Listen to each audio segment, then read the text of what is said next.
Mr. Chairman, mahalaga yun, malaman ng taong bayan. So what is your answer before, I will just ask my colleagues, this is very important. Are we going to ban now the e-wallets from being utilized for online gambling payments? Mr. Chair, before he answers, because I'd like to put this in the proper perspective, this representation was the one who this morning made the suggestion, considering that the PAGCOR and the ICT has yet to do some struggling on how to regulate the online games operators. Ang sabi ko nga, maybe BSP should issue a suspension order to all wallet platforms like Paymaya, GCash, etc., to suspend their links to all online gambling operations. Yun po yun eh. Hindi ko alam na bakit sila po yung parang nagigisa ngayon samantalang they're only I think they have only a very limited participation. Sir, are you a game developer? Are you an enabler? Are you a promoter? Di ba ang pinag-uusapan natin dito, Mr. Chair, mga online game gambling operators? Senator Marcoleta, let's just clarify this. Kasi sila yung nagbigay ng pahintulot o lisensya sa mga e-wallets. Pero kasama po ba sa paglilisensya ninyo na pumasok sila sa sugalan, BSP Governor, sir? Did you allow them? I mean, meron po ba kayong go signal to include online gambling sa e-wallets? Did you do that? Kasi alam ko po, e-wallet para padala ng pera, di po ba? Bakit po? Bakit po pumayag kayo? I mean, this has been going on for several years now. Mr. Chair, we allowed them to send funds or to remit funds to legal and Pero po, bilisan na po natin. Pinayagan nyo ba sila na maglagay ng gambling? Pinayagan po ninyo? Yes or no, sir? Yes or no? Did you? Did you or did you not? Para malinaw po tayo, may katanungan po Senator Marcoleta. But magtatanong pa po Senator Cayetano, di pa po kami tapos sa PAGCOR. Just answer yes or no. Pinayagan nyo ba? Sandali po, hindi pa nasasagot muna yung tanong ko eh. Ay, kayo muna sumagot sa tanong ko. Kayo po ba ay game developer? Kayo ay enabler, promoter, and marketer ng online games? Kasi hindi po. Mr. Chair, parang sila ngayon ang nagigisa eh. That's why I'd like to point out, ano po ba yung limited participation ninyo eh? Kasi ang PAGCOR po ang merong regulatory powers dito eh. Bakit hindi sila yung mauna na mag-regulate? Bakit po yung GCash ang dinidiin natin? Parang nakikita ko, we're all barking on the wrong tree. I just made a suggestion this morning that I did not expect na sila yung gigisahin natin. Hindi po sila yung operator eh. Ang kanila, sa akin pong pagkakaunawa, the participation of GCash occurs only at the point where lawful payment facilitation is performed. And GCash has employed stringent regulatory and compliance control. So, bakit sila yung receiving end? Ito lang naman ang punto. Let us be very reasonable here. Don't be harsh on anybody. Yung PAGCOR ang uunahin natin dito. Sila yung nag-breakdown ng regulation. If they cannot regulate their own accredited and approved online game operators, at sinasabi nila ngayon dito, Mr. Chair, ang problema yung pong mga illegal, bakit hindi po nyo puntahan ng mga platforms, Mr. PAGCOR? Ang mga platforms, kabisado naman natin kung sino-sino sila. Ito yung Google Pay. Ito yung Amazon, ito yung Facebook, ito yung Twitter. Can you not go to them in the first place with the help of DICT? Doon kayo magsimula. That's the first layer. And then go back to your legal or illegal. Tingnan nyo kung meron silang KYC measures to protect the public. Why are we frying the e-wallet? Wala po akong nakikitang participation nila sa e-gambling or whatever. Yes, but they are the conduit to But gambling. for the record, I was the one who suggested. Hindi po pwede magtaya yung mga bata kung wala yung... Kaya nga po, ang sinasabi ko, i-suspend nila. Tapos na yun. Pag sinuspend nila lahat, yung link, so wala na pong magbabayad. At the very least, merong provisional tayong nagawa ngayon. May provisional measure that we have done. But let us not naman fry people. Let me answer. Mr. Chair. Bakit nag-isa? Yeah. Senator Let me, Cayetano with and your Senator permission, dahil Tiveros. ako po yung medyo minitulo. First and foremost, tama po, Senator Marcoleta, ikaw nag-suggest. Ang kasalanan ko, I take all of your suggestions seriously. Na-offend lang po ako na sinagot kasi na wala na yan, wala nang links. Samantalang nung inon ko yung phone ng aking staff, meron pa rin link. And because nga, I found it lack of political will na July 5, kinonsulta pa rather than then. Secondly, sir, the thing is, I have received information, complaints from very, very reliable, in fact, players to, that yung ibang e-wallets, hindi ko sasabihin kung sino, later on, kasi imbitahin naman ni Chairman Tulfo, sinabi niya kanina, that pati sa illegal, ginagamit yung e-wallets at kulang ang ginagawa nila. Ang PAGCOR does not regulate the e-wallets. It is central bank. Having said that, it is a bigger problem. So anyway, we'll leave it there and we will go now to PAGCOR. So with that, pasensya ka na, Senator Marcoleta, we're not passing the blame to central bank, but we're sharing the blame with I share the blame with all of you. Dapat talaga nung pinasa yung PAGCOR law, tinanggal kasi dito sa Senate yung yung internet. Nakaban yun talaga nung 2007 law. 'Di ba? Kaya hindi ko masisi si Chairman Al kasi wala sa batas ngayon na bawal ang internet. Nilalagay namin ni Joel Villanueva yun sa pero tinanggal dito sa Senate. Anyway, Mr. Chairman, if I may, just very quickly, no? And I share the sentiments of my dear colleague, Senator Alan Cayetano. In fact, every time we talk about PAGCOR's charter, Section 10 of PD 1869, yung PAGCOR charter as amended gives PAGCOR authority to operate and license gambling casinos, gambling clubs, and other similar recreation or amusement places, gaming pools. Wala dito yung online di ba? Hindi natin yan. But I will go to that. Tayo sa House, nilagay natin yon.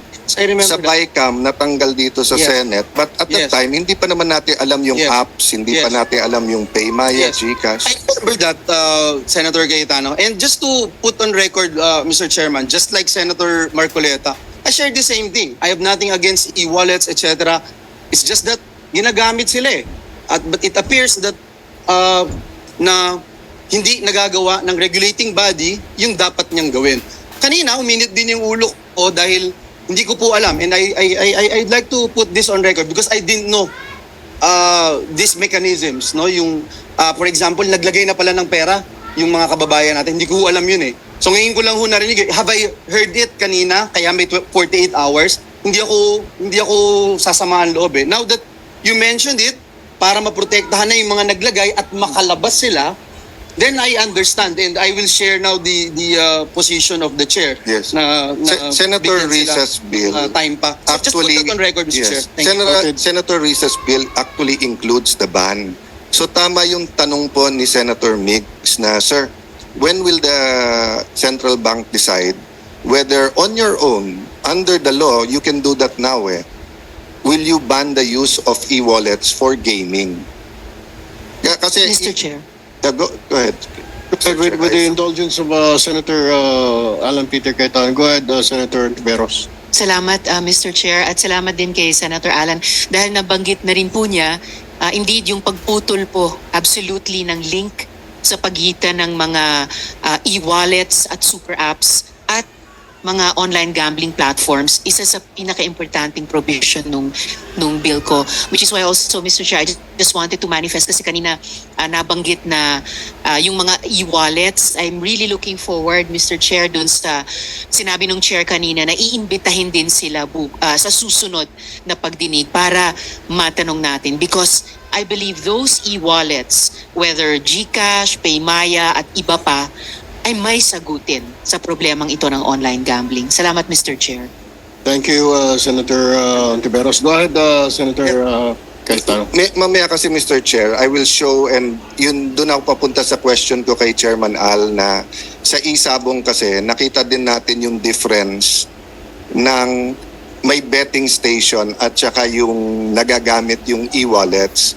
So I'm not pressuring the central bank, sir. It's just sinusundan ko lang yung question ni ni Senator Migs, have you decided or it's still under consideration whether ipagpabawal ang paggamit ng e-wallet? And let me explain why, ha. In the casino, part of know your client, di ba? Kapag ka nagka-gambling addiction yan, the family member can call the casino and can tell them, Mr. Cruz or Mr. De La Cruz or Mr. Santos has a gambling, hindi ka na pwede doon, di ba? And may limit din yung dala mong pera and may limit din yung ATM na pwede mong gastos yan. But if you can use your credit cards and your e-wallets for online gaming, and then if it's hitting the yung masa, so yung katulad ng kwento ni Becoming Filipino si Kulas, di ba? He was in a jeep, every stop naglo-load ng 50 pesos, di ba? So yes sir, hindi kayo ang operator, pero if it's just like banks, why do we have the anti-money laundering law? Hindi naman yung bangko ang naglo-launder eh, pero nagiging conduit ng laundering. Kaya kapag ka may bangko na nag-launder ng ngayon, ipipenalize nyo.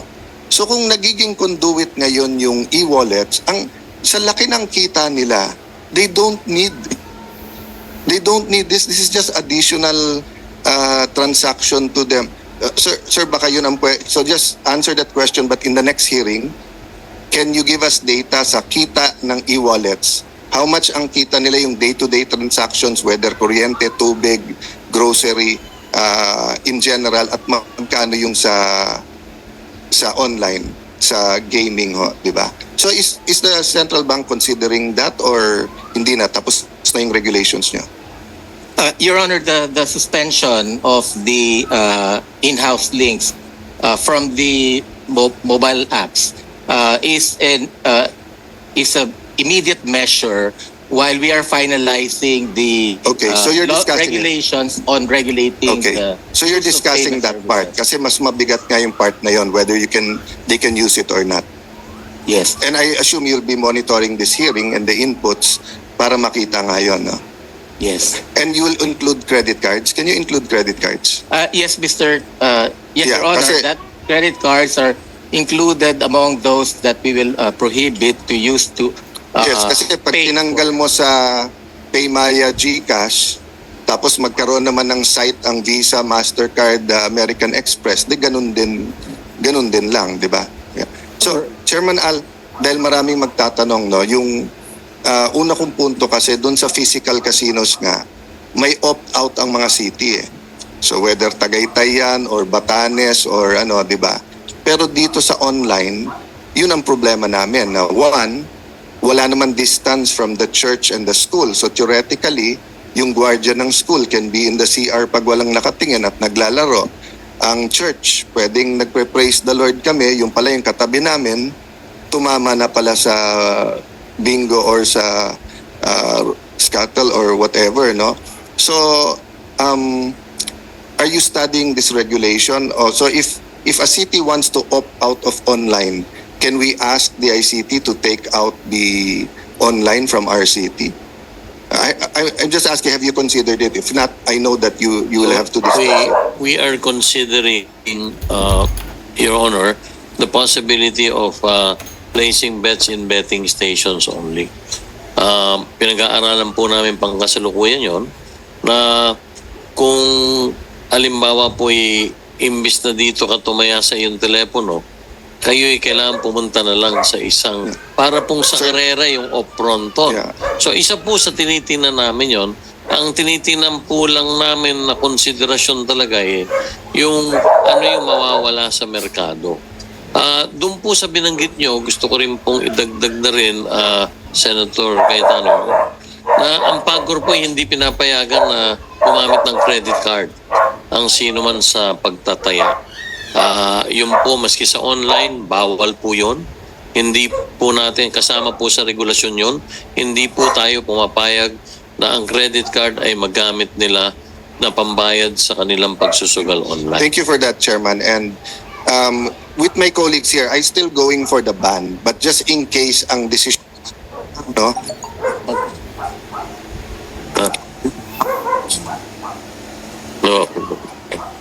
on master control yung sa main chairman eh. So, nakaka-cancel ang co-chairman. So, wala naman ako masusumbungan kasi ang chairman natin, Tulfo. So, hindi ako makakasumbong sa Tulfo. Chairman. Chairman Al, the reason I bring this up, and I'm happy you're discussing it, I'm still for the total ban and many here are for. But between a total ban at wala tayong gawin, somewhere there is yung regulation that works. So I want to focus on regulation that works, no? If you look kasi at eSabong, no? It was really the online component at isa sa lumaki talaga ng husto yung GCash. PayMaya was bigger than GCash before eSabong, no? And the thing about when you said kanina na nagpro-proliferate pa rin yung illegal, I have here on my cell phone statement ng CICT na iwa-wipe out nila yung illegal na eSabong. If you can wipe out illegal eSabong, then you can wipe out the other illegal. But I agree, Asek Aboy, I don't wanna put you in hot water and I want to put in context. Umami naman sila na cat and mouse. Kasi nga, pagka illegal, they'll change site, di ba? Even sa e-wallet, di ba? So, pagka legal at pwedeng gamitin yung e-wallet, diretso doon. Pag illegal, you'll have to keep reporting kasi may sistema sila na kunwari iba yung corporation para mag-appear doon sa bill, hindi siya gaming site. So I am aware, no, that there is a cat and mouse game here, but I just want to make a point na nung I lost my speakership partly because of eSabong, because I did not allow it to be calendared for the franchise, di ba? I was threatened, okay, but it's worth the cost, di ba? But ang point ko po, sir, yun din ang sinabi nila at medyo nadurog puso ko when I heard Senator Win, who is one of our most studious senators, report in Malacanang about vapes. Ang marketing ng vape, i-approve natin because it is safer than cigarettes. And ang sinabi, yung vapes is for the older people who cigarettes to go down. Pero Senator Win, ano yung statistic na binigay mo? Ilan sa youth na natin ang gumagamit ng vape? Mas marami ng youth ngayon, yung mga first din tawag nila. You gave a percentage, di ba? Remember? Yeah. Basta it was a staggering percentage, no? So ang point ko lang, Chairman Al, na I agree with you na proliferate yung illegal.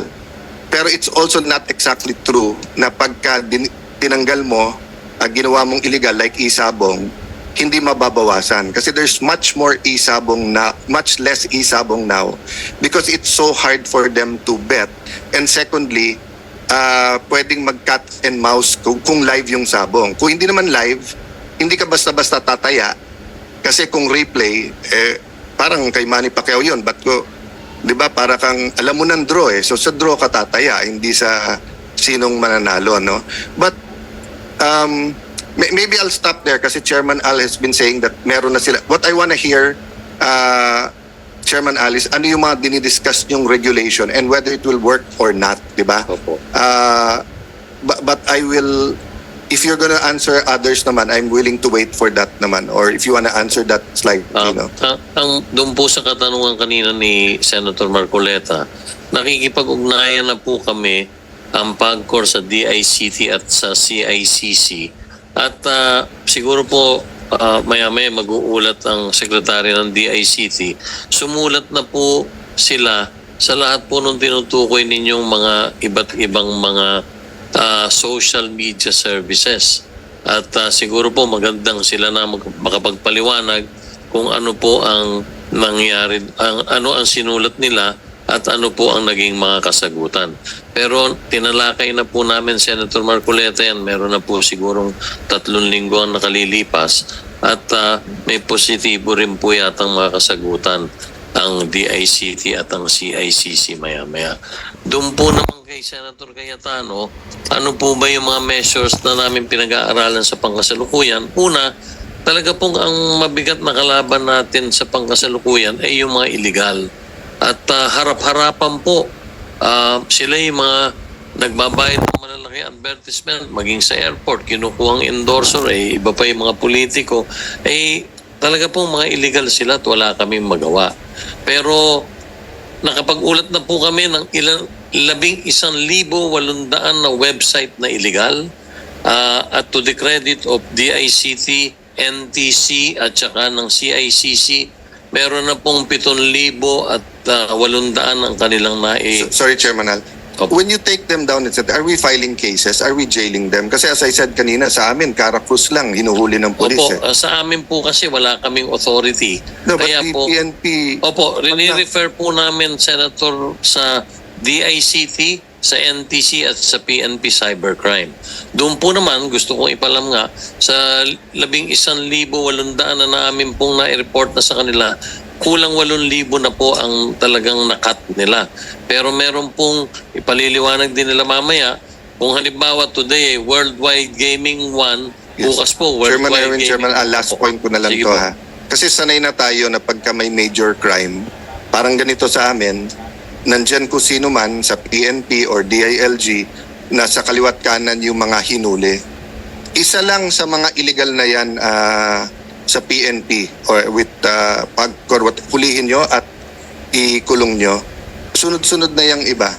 Pero pag sinasabing close lang pero wala tayong presentation na talagang full force of the law, no? So let me stop there kasi nga Opo, marami. salamat po. Before you answer, Chairman Tenko, I would just like to remind our resource person, particular PAGCOR, kung pwede po i-clear nyo rin sagot. Sa mga kasamahan ko po naman, question na po tayo ngayon, do not make any manifestations, and then you have to direct your questions sa PAGCOR because defer muna asking other agencies para mapagbigyan po lahat sila. And then with the indulgence of my colleagues, Senator Raffy has an appointment outside, so he wants to ask one question, kung papayag po yung mga kasamahan natin. And then after that, maybe Senator Win Gatchalian, are you going to deliver an opening statement, Sen? Sabay ko na lang sa questions. Of course. Go ahead. With the Sa indulgence, akin everyone. kasi, Go ahead. one question only and answerable by yes or no lamang. Wala na iba. Pero bago dyan sa question ko, next time siguro PAGCOR, pag gumawa ka ng presentation, dapat timbang. Yung presentation yung ganawa, puro yung mga kinikita ng gobyerno, sino mga nakikinabang sa mga agency ng gobyerno. Bakit hindi rin kayo gumawa ng survey kung ano yung social effect, yung social harm, para matimbang ba? Malaman ng taong bayan kung ano ba talaga ang sitwasyon. Right? Okay, Yes po, tama po kayo. Yes, okay, good. Now, ito, yes or no? Will the Philippine economy come to a standstill pag tinigil natin online gambling? Yes or no? Hindi ko po masasagot na. Yes or no lang? No naman, no po, no. No. Okay, good. Now, will the agencies mention na nakikinabang sa revenue ng sa revenue na nanggagaling sa online gambling, will it stop operation and it can no longer operate? Yes or no? Yes. It will stop? It will stop po at yan po ay... Yung PhilHealth will stop their operation kung hindi na Ay, hindi makakatanggap? po, yung PAGCOR po ba ang tinutukoy ninyo? No. The agencies that are getting recipients of PAGCOR revenue from online hindi gambling, ko po will kasi- they stop operation? Yes or no lang? Ang palagay ko po, hindi naman. Thank Pero you. sa PAGCOR po, No, yun lang. Huwag mo na sagutin pa. Opo, No. salamat. Okay, thank you. That's all. Thank you. Mr. Chairman, again, point of information, hindi nga natatanggap. Kaya sure tayo tuloy-tuloy pa rin. Kasi Oo. kung natatanggap, it's not, and when I have my turn, I will ask more questions about that. Senator Pia, may I just answer? Opo, salamat po. Go ahead, Senator Villanueva. Thank you, Mr. Chairman, dear colleagues. Good afternoon na po sa ating mga kasamahan dito. I have some questions to PAGCOR, and Chairman Al has been a good friend of this representation, may kababayan from Bulacan, but we already agree with each other to disagree when it comes to gambling kasi ever since naman anti-gambling po tayo, legal man o illegal. Yung isang question ko lang po, isa sa mga question ko, yung beneficial owners po ng online gambling platforms, may mga binanggit kanina si Senator Marcoleta, yung mga beneficial owners ng online gambling platforms are sa inyo pong pagkakaalam bilang PAGCOR at state regulator natin, hindi po ba sila associated with laundered pogo money? Kasi marami na po akong narinig tungkol dito na yung Pogo funds, Pogo money, dito na ngayon na china-channel, no? And I'm still not done with my research, pero malapit na, Mr. Chairman, and I'll share this with the committee, na itong mga owners na ito ng online gambling platforms ay nanggaling po at associated dito sa mga laundered Pogo money. Do we have a information about that, Chairman? Senator Villanueva, sa akin pong pagkakalam, yung pong malalaki lalo na ay hindi po associated sa Pogo. Maliwanag po yon. Dahil Malalaki po. But, yung malalaki po. but Maski I'm not sure, Mr. Chairman, whether or not may nakapasok or associated po sa Pogo. sa pagkakaalam ko po talagang halos wala. Wala. Sapagkat yung pong malalaki, bago pa po Pogo nandyan eh. Apo. Yung mga nabanggit na iba ni Senator Marcoleta. At yung But this is, you're talking about the legal. illegal po, legal. Kaya nga. So yung we're illegal not po talking- kasi, Senator, Kasi wala po you ko don't have any impormasyon. idea, Opo, pasensya na po kayo. But again, Mr. Chairman, would you be surprised dun sa illegal na ito ay Pogo laundered money? Doon po sa nakikita kong mga pangalan ng illegal, worldwide po talagang illegal ang hanap buhay nila eh. Kaya ang Will paniwala, you be surprised? I will not be surprised. Thank you. So, just pointing it out. Yes. Another thing, Mr. Chairman, paano chine-check ng PAGCOR that your special class of business process outsource, yung tinatawag yung SCBPOs, are not being used to camouflage online gambling? May mekanismo po bang ganon when you do that? Meron po, Senator. Ang totoo po meron na pong tinalaga ang PAGCOR ng mga monitoring na empleyado na bumibisitang regular. At yun po, natitiyak ko sa inyo, 100% wala pong involved sa online gambling. Sa online gaming. Thank Sila you. po bagamat sila tumatanggap ng trabaho doon po sa mga may online gaming sa abroad or merong gambling sa abroad. Pero tumatanggap po sila ng taya, natitiyak ko po sa iyo. I just hope na within the bounds of the law yung Maliwanag po yun. Thank you. Yes, I'm also concerned, no, yung wanted to make sure that mechanisms are in place. Nabanggit po sa atin yung Scandinavian online gaming platforms, yung EVO. I'm not sure if you have heard about it. I think yung our friends from CICC and the DICT would attest to this. They're alleged to be money laundering tools. So, yung ganito pong klase ng modus operandi, nakahanda rin po ang PAGCOR para makita po ito that we'll be able to prevent this from occurring. Yes, Senator, nakahanda po. Ang totoo aktibo pong nakikipag-usap ang PAGCOR ng madalas sa Bangko Sentral ng Pilipinas at ganoon din po sa Anti-Money Laundering Council. At binomonitor po natin. Dito po sa online, kailan lang nakipagpulong po kami sa Bangko Sentral, wala pong indikasyon na ginagamit ang online gaming para po sa money laundering. Again, Mr. Chairman, you're talking about legal. Legal po. Kaya nga po. Yung po nasasakupan lang po ng Thank you. PAGCOR, Thank you. Senator Villanueva. Thank you, Mr. Chairman. I just wanted to point that out because in your presentation, I was listening attentively. Mas malaki yung illegal na binabanggit po dun sa presentation, no? So kaya mahirap we will take we take your answer as the gospel truth, but at the same time knowing the fact that mas malaki yung illegal and I remember, Mr. Chairman, during the time when